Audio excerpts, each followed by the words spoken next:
Bienvenue sur Ici Éco. Le Liban cherche à obtenir un financement supplémentaire de la Banque mondiale pouvant atteindre environ un demi-milliard de dollars dans une tentative de contenir les répercussions économiques croissantes de la guerre.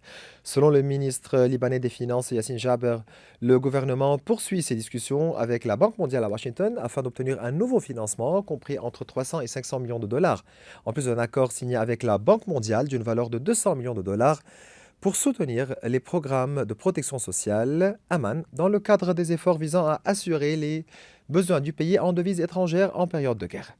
Par ailleurs, les discussions entre le Liban et le Fonds monétaire international se sont concentrées sur un mécanisme de financement, c'est-à-dire davantage de prêts d'une valeur comprise entre 800 millions et 1 milliard de dollars pour soutenir le budget et la réponse humanitaire. Le FMI dispose d'un instrument appelé Instrument de financement rapide RFI, utilisé pour soutenir les pays confrontés à des besoins urgents de balance de paiement. Cependant, le Liban ne peut pas accéder directement à ce type de financement en raison de son défaut de paiement. Dans le but de faire face aux répercussions de la guerre, le Liban travaille à la réaffectation de certains prêts existants vers les dépenses sociales et humanitaires afin de financer également les besoins des déplacés, dont le coût mensuel est près de 100 millions de dollars, selon le ministre de l'économie et du commerce, Amr Bsat, qui a prévu une contraction de l'économie libanaise due à la guerre comprise entre 5% et 7% en raison de l'augmentation du nombre de déplacés et de la baisse des revenus. Il a également indiqué que le gouvernement dispose actuellement d'une marge financière lui permettant de continuer pendant plusieurs mois.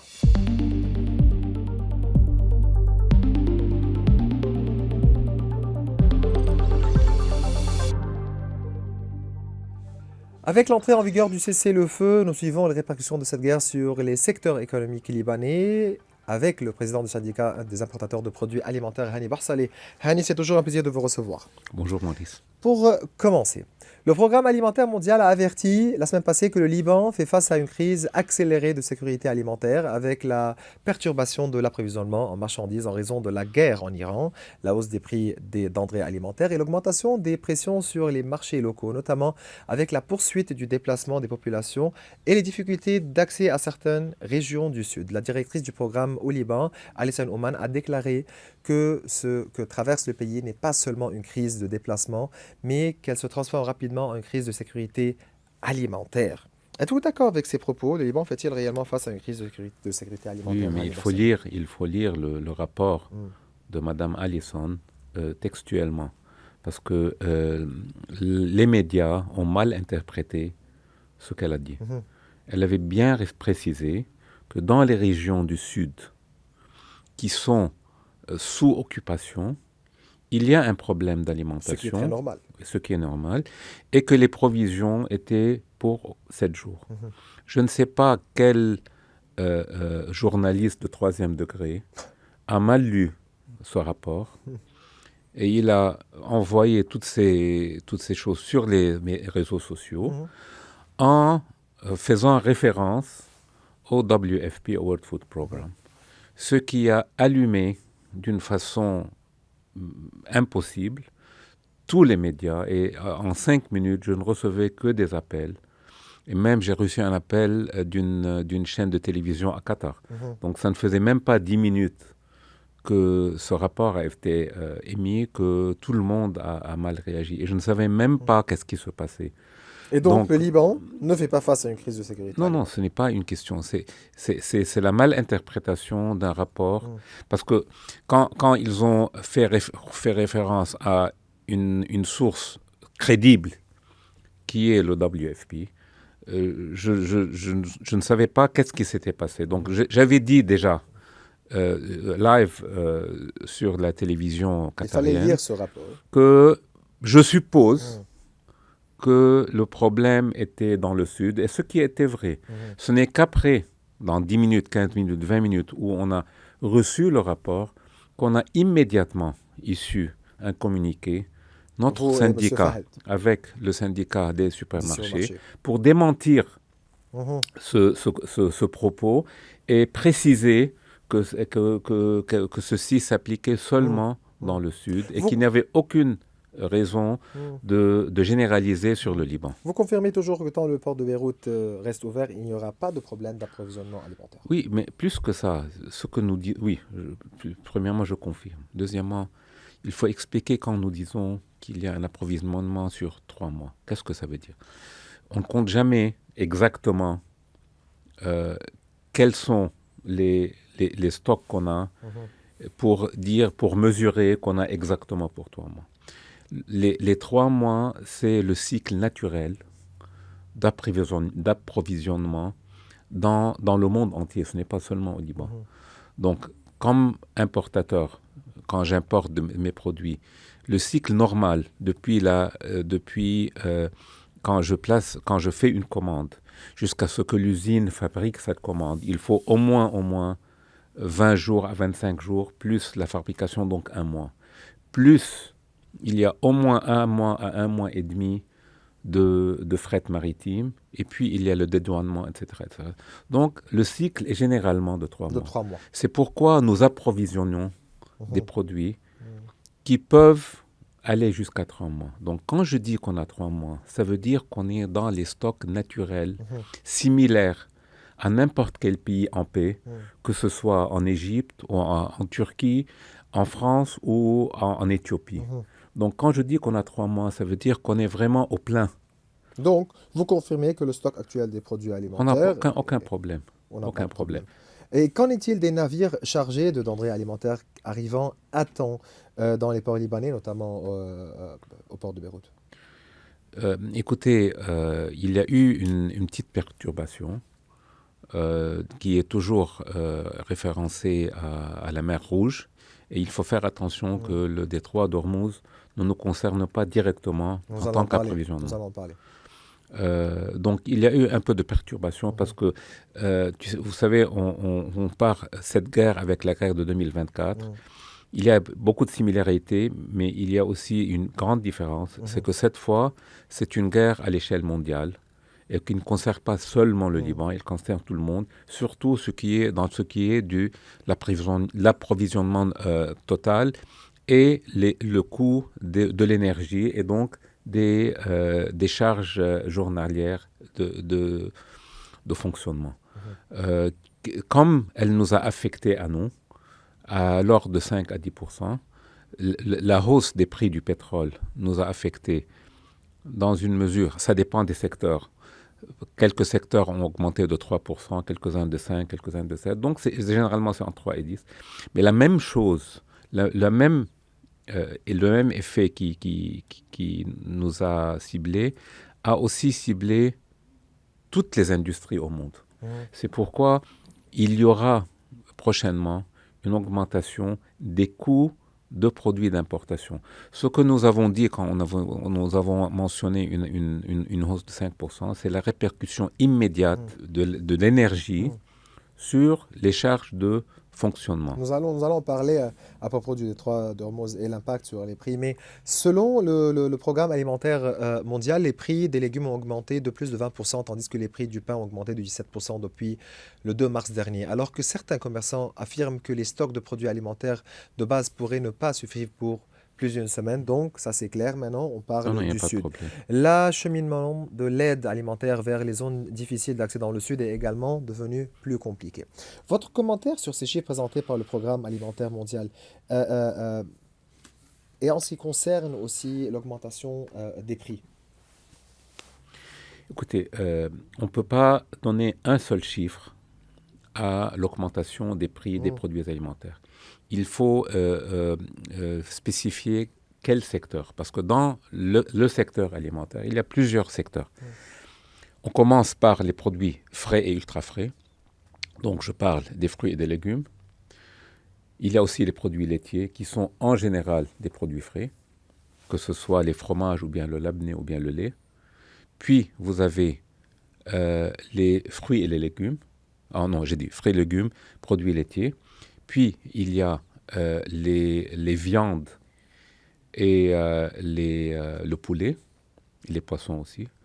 Et puis il y a les dry goods, donc tous les produits que vous pouvez stocker à la maison sur votre étagère sans réfrigérateur. Ce sont 5 secteurs qui sont totalement différents, ils ont une dynamique différente. Je commence par les produits frais, donc les fruits et légumes. C'est les produits qui ont augmenté le plus. Et ceci est justifiable. premièrement, ce sont des produits frais, donc ce ne sont pas des produits importés, qui sont produits généralement dans les villages, qui ont été affectés par la guerre et par le transport. Et c'est pourquoi ils ont augmenté de 40%. Mais pour le reste, par exemple, de l'autre côté de l'échelle, les produits en conserve n'ont augmenté que de 3 à 5%, qui sont les coûts directs des produits, des charges des charges de distribution. Euh, Très bien. Quelle est l'importance de la réouverture du passage frontalier de Masna, qui constitue un facteur vital et positif pour l'approvisionnement Vous au savez, Liban en parfois on denrées me pose la alimentaires? question, quelle est la proportion du Hmm, passage de Masna sur l'importation totale?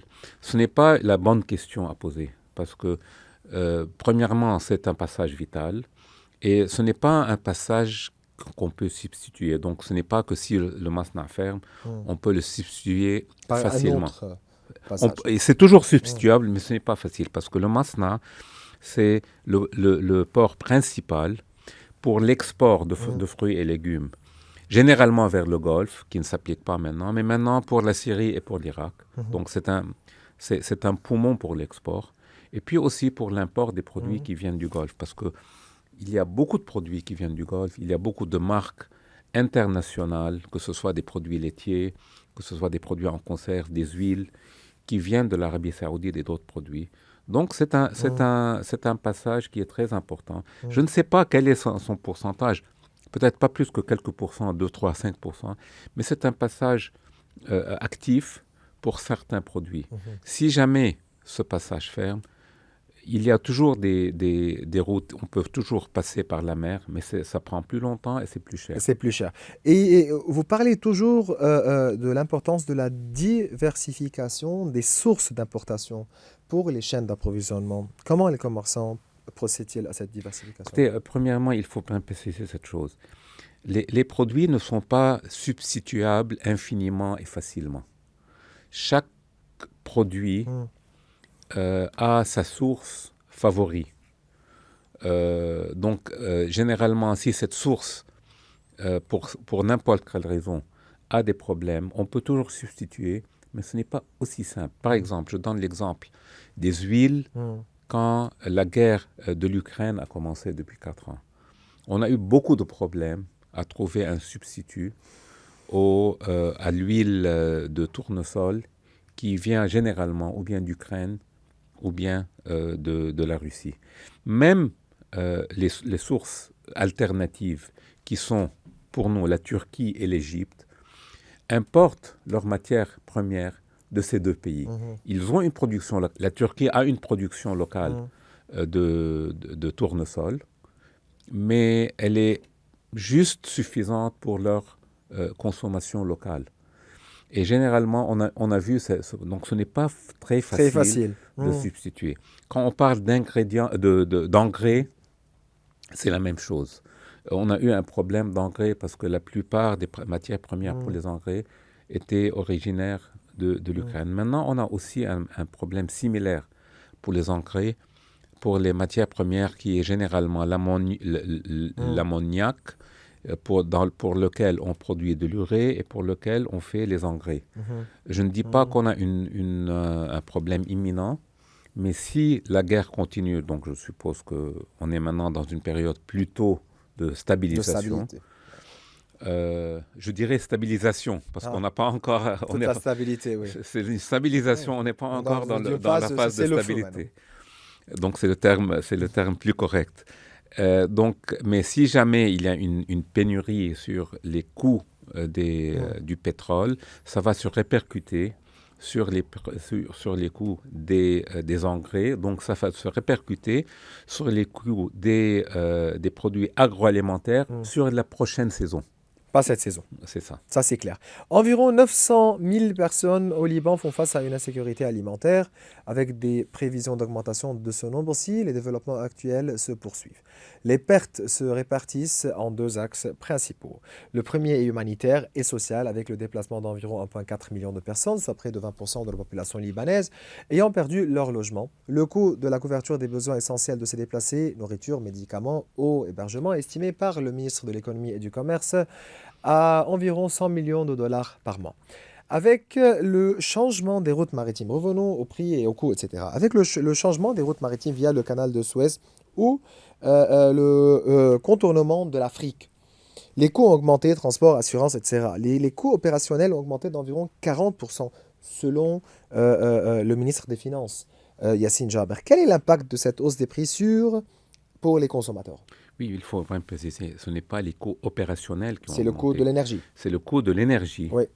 qui a augmenté de Mmh, 40%. Puis il y a les coûts de l'assurance qui a augmenté. mmh, Mais il faut dire que généralement, les coûts des mmh, assurances n'ont pas une répercussion mmh, excessive mmh, sur le coût. Parce que généralement, une assurance, c'est de l'ordre de 1%, 2%. Si c'est mmh. vraiment une couverture, généralement, c'est moins que 1%. Donc la répercussion, une augmentation de 50% sur 1%, c'est un demi-pour cent. Mmh. Donc il faut vraiment faire les chiffres. Mais ça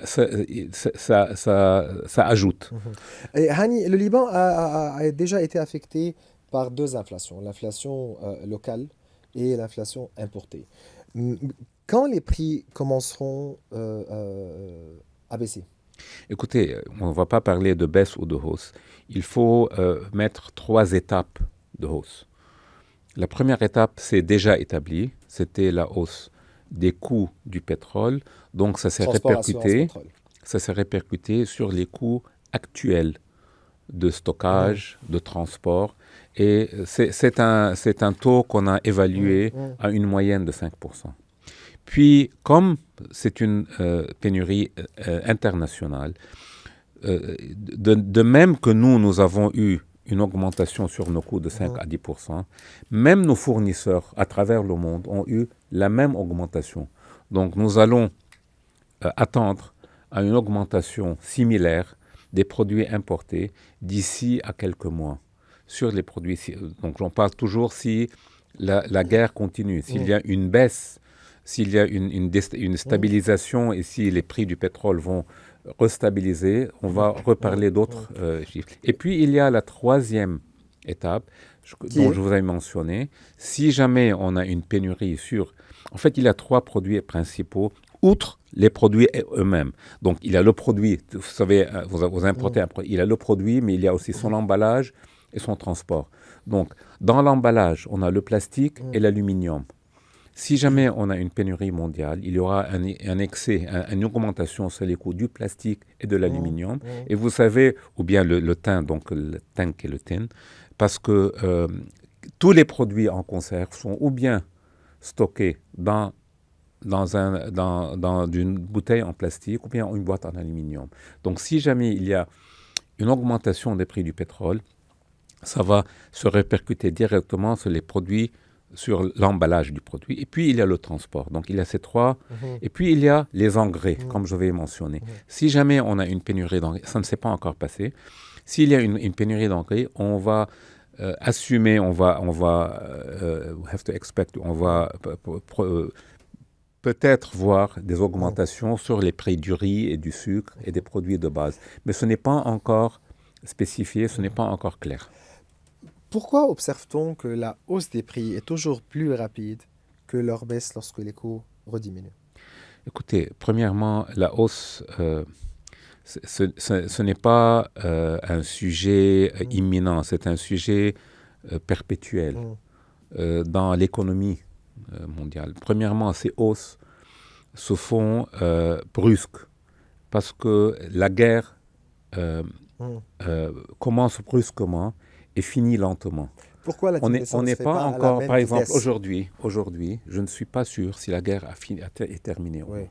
Donc, si jamais je suis un importateur ou un industriel, je ne peux pas euh, euh, Mm, croire que tout est fini. Donc, je dois toujours, pour protéger mon capital, avoir une certaine marge de sécurité qui me protège. Mais généralement, dans la nature humaine, on a tendance à hausser plus qu'à baisser. Mais il y a toujours Et même les taux mais il y a, d'augmentation sont mais voilà. toujours Mais il plus y a élevés que le toujours taux de une baisse. force inverse, qui est la force de la compétitivité.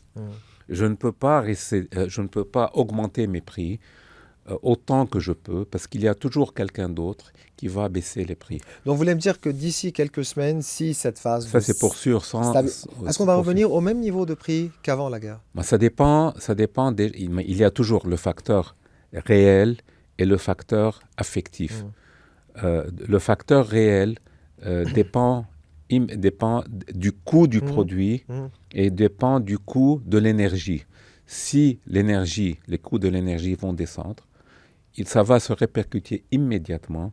Non immédiatement, ça va répercuter sur un certain temps. Par contre, le facteur risque, si jamais on est sûr que la guerre est terminée, il y aura immédiatement une baisse. Et je vais donner un exemple très, très rapide, par exemple.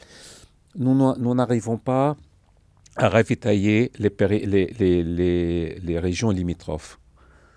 Parce que nous avons un chauffeur, donc nous avons une âme qui va aller là-bas et qui est à risque. Comment on fait? C'est généralement le commerçant qui est dans cette région, qui envoie son chauffeur à lui, qui est de la région et qui prend un risque sur sa vie pour arriver. Le coût du transport dans ces régions va augmenter. Donc, si jamais la guerre s'arrête, il y aura automatiquement une baisse de ces coûts et ça va se répercuter immédiatement sur les coûts des marchandises. Donc ce n'est pas toujours vrai que l'augmentation ne va pas suivre une baisse. Mais en général, dans toutes les lois économiques, l'augmentation est plus rapide que la baisse, mais la baisse va se faire. La commission de l'économie a tenu une séance présidée par le député Farid Bestani. Parmi les sujets abordés figurant la loi relative aux marges bénéficiaires, devenue obsolète et nécessitant une mise à jour, il a été souligné qu'il existe un consensus sur la nécessité d'adopter une loi de protection des consommateurs permettant au ministère de l'économie d'imposer des amendes et de contrôler les infractions. Quelle loi de protection du consommateur protège réellement à la fois les consommateurs et les commerçants? Écoutez, il y a déjà des lois. Vous avez assisté à cette réunion? Oui, j'étais à la réunion. Et ce n'est pas la première fois qu'on assiste à des réunions pareilles dans la commission de l'économie, Lajnat al-Iqtisad, qui est présidée par, par son Excellence, M. Fred Bestani. Il y a ces lois, Qanun Himayat al-Mustahlik ou Qanun al-Munafasa, ces deux lois qui doivent être ratifiées, qui ont assez de problèmes, mais qui vont... On parle ici de protection et de concurrence. Oui, juste pour être et qui vont régulariser un peu les excès. Mais pour nous, quand je parle au nom du secteur privé légal, la meilleure protection pour le consommateur et pour le commerçant, c'est la compétitivité. C'est généralement les lois de l'offre et la demande qui vont régler les prix. Nous espérons, quand il y aura une stabilité militaire, il y aura automatiquement un début de stabilité économique, parce que la stabilité économique demande d'autres facteurs, mais la stabilité militaire favorise le début d'une stabilité économique, et c'est la compétitivité qui va réduire. Il y a toujours des excès, et il y a toujours, comme on dit dans la guerre, des commerçants de guerre, Tjar al-Harb, qui ont toujours existé. Mais je peux aussi confirmer que dans la guerre libanaise, on n'a pas eu d'excès. On n'a pas eu d'excès parce que malgré toutes les dispositions politiques différentes, il y a toujours eu un sens d'humanité à travers tous les Libanais, même premièrement pour accueillir tous les déplacés qui sont d'un parti politique totalement opposé. Il y a eu quelques réserves, mais les gens n'ont pas vraiment senti un refus, parce qu'il y a toujours un facteur humanitaire qui a dominé. Donc, dans ce contexte, moi je vois que la compétitivité est le premier facteur qui va régulariser les prix, qui va être aidé par des lois pour arrêter les excès de profit. Et non pas contrôler les prix. Écoutez, ce n'est pas avec un policier qu'on contrôle les prix. C'est ça, c'est le marché qui contrôle les prix. C'est le marché C'est qui l'offre et la contrôle les demande. prix. Et c'est pourquoi C'est la concurrence. je mets toujours l'anecdote. Il y a un policier devant un feu rouge et puis il demande tu n'as pas vu le feu rouge. Il lui dit moi j'ai vu le feu rouge mais je n'ai pas vu le policier. Donc il ne faut pas attendre le policier pour respecter la loi. Ça c'est mon domaine. Hani Bahseli, vous êtes le président du syndicat des importateurs de produits alimentaires. Je vous remercie. Merci beaucoup. Bien voilà, mes chers téléspectateurs, nous arrivons à la fin de cette émission. Vous pouvez revoir tous nos épisodes sur nos réseaux sociaux. Au revoir.